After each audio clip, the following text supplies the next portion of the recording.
Hello everyone out there. On today's video, I am going to share you how did I come to Canada and how much money did I spend and the requirements. Okay, so you stay with me until the end of this video. My name is Sarah Buyucan and I'm your friend here. I'm your auntie, I'm your tita, and love to share life reality here in Canada. And it's because some of my subscribers are asking me how did I come to Canada. So this is the best time for me to share how did I come to this country. First of all, I'm from Philippines. Okay, so right after I finished my bachelor degree in nursing, I'm always like dreaming. My always wish and dream is to go in United States, to go in California, New York, or Chicago. That's only the state that I know, like in United States. Okay, I never ever dream to come here in Canada. So that's why I'm here, guys, to share with you about like how to come here in Canada, ways how to come here in Canada. Just a quick story about myself. It's a little bit boring. It's a little bit boring, okay, but you guys get some ideas, and at the same time like something to inspire you. Okay, whatever your dream, just don't give up your dream. I was in Baguio City and I went to look around for an agency who can help me to go in United States. So the agency told me, like, you know what, if you really want to go in United States, you need to pay like between 150,000 to 300,000 peso. So it's because I am so poor, and you know, I'm jobless and no work, so just relying to my parents. So the agency told me, and that's her best advice. I don't even know her name, but I'm glad that lady give me that big advice. Okay, so that's why for me, I'm here to share with you guys all my experience, because I know you guys are one of like me, like so ambitious, like to get out for your own country. Why not, you know? So anyway, that's what I did. So that agency advised me to go to Hong Kong first, work as a nanny, and then from Hong Kong, then you can cross country to Canada, and then from Canada you can cross country to United States. So I said okay. When I work as a nanny in Hong Kong, I keep all my plan as a secret to my employers. Okay, I didn't tell to anybody else. It's because if I'm going to tell my employer, you know, I'm their number 7 nanny or kunyang or katulong, and if I'm going to tell them, they might be terminated me, and you know, how about my dream to come here in Canada. So when I was in Hong Kong before 1 year, I tried to search around whatever the agencies who can help me to come here in Canada. Okay, because that's my plan and that's my goal, and I never give up. Okay, sometimes I only have once a month day off in my employer. Okay, so every time I have my off, I take that opportunity to go and look around for agencies in Hong Kong. I think I have 10 agencies or more than that. I went to look around, search around, and walk around. I have to look around at least probably 10 agencies. Okay, and I will ask how much I have to pay, the requirements and everything. So I finally find this agency who helped me to come here in Canada, and I spent at least 4,600 Canadian dollar. Last time I tried to contact this agency because I just want to say hi and hello, but they don't reply me. Okay, because some of my subscribers in Hong Kong as well asking me what is the name of my agencies in Hong Kong, but I don't have any contact because I tried to message the owner, but it's no reply. So I'm not sure if that agency still exists. Okay, so I don't want to recommend any agencies because you never know, right? So when I found these agencies, they gave me all the requirements. So the requirements they asked me to provide is a transcript of record. Okay, transcript of record or credential, and your passport, ID, and your resume. So the resume, the agency is the one who helped me. They provide all the applications. You have to fill up something information, and at the same time you have to make your own application that is going to be attached to the form. They have to answer something. Okay, so when I submitted that application, the agency submitted here the information about here in Canada, about my information. So these agencies in Hong Kong, they have connected agencies here in Canada. So those agencies here in Canada are the one who looking around employer inside, like whatever province or cities here in Canada. So I submitted my application on that Sunday.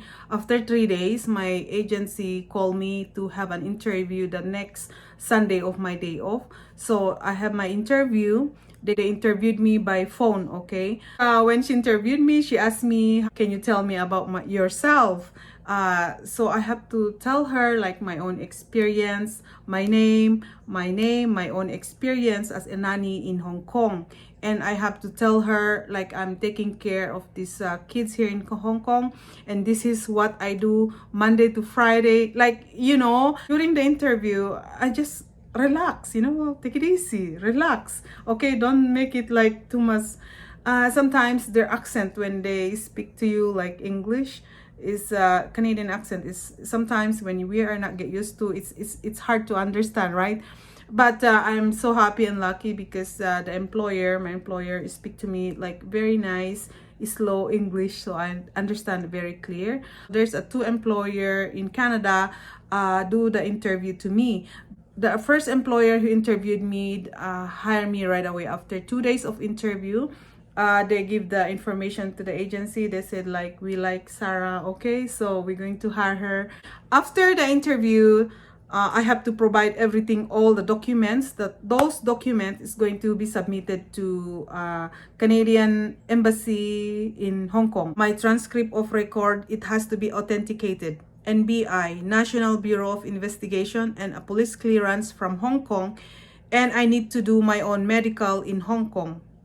Okay, so those are requirements. And what else did I have to submit it?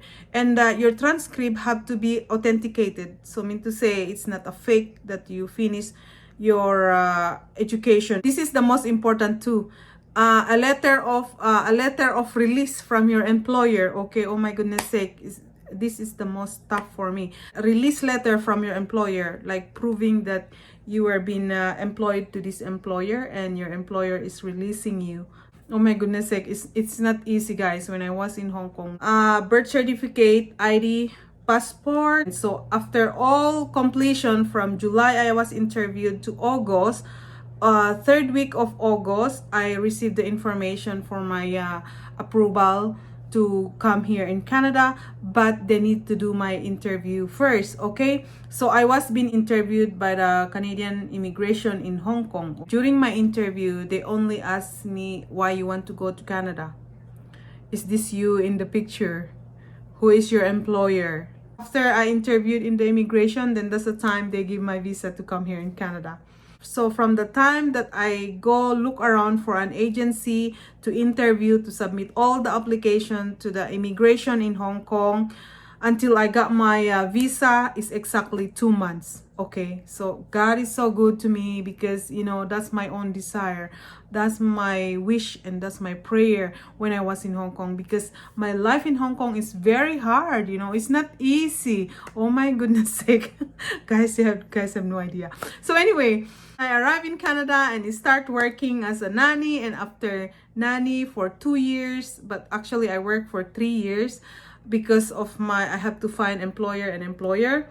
So there's a delay for that, but I have to complete it for at least 24 months working as a nanny.